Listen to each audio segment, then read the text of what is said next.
You're listening to today's Pondering. This week's episode, What Happened to Us, with Rebecca Benston and Leading the Follower.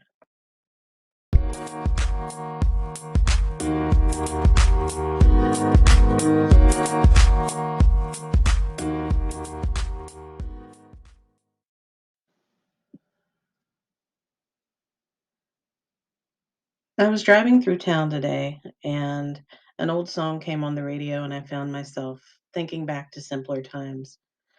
The memories came flooding back, and about a million questions came to mind, some of which were: do people really enjoy life these days?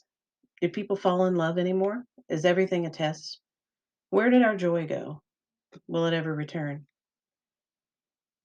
The lyrics to the song were so simple and non threatening. There was no glorification of evil and all the things we do when we're under its influence.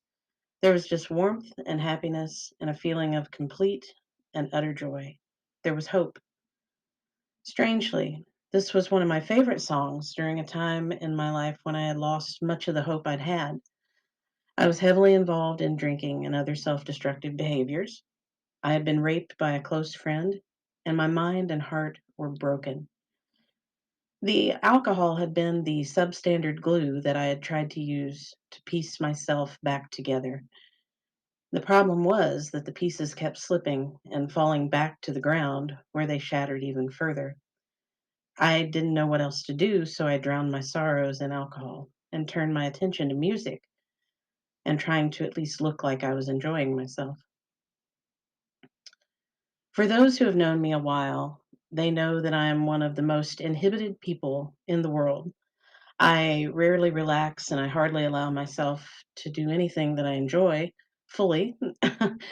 The idea that if I did, the other shoe would drop and crush me unapologetically, it always lingered in the back of my mind.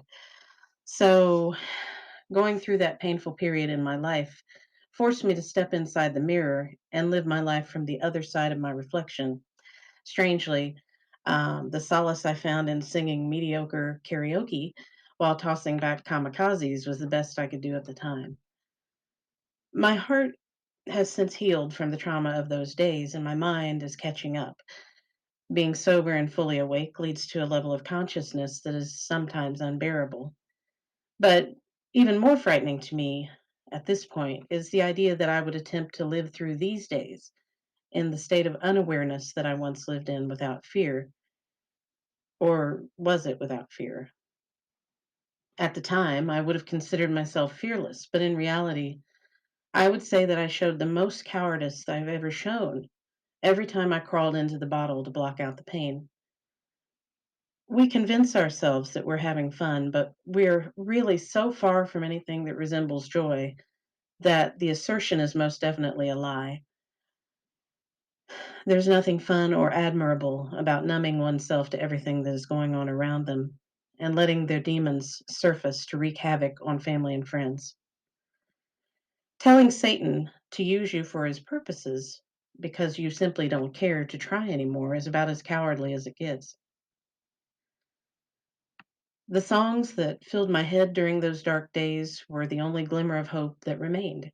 And today, hearing them in the clear, bright light of a healed heart and mind, they mean so much more. Hearing those words today after a battle hard fought and won, I can say with all confidence that I'm stronger than what the devil wanted me to be, and he'll not win another round.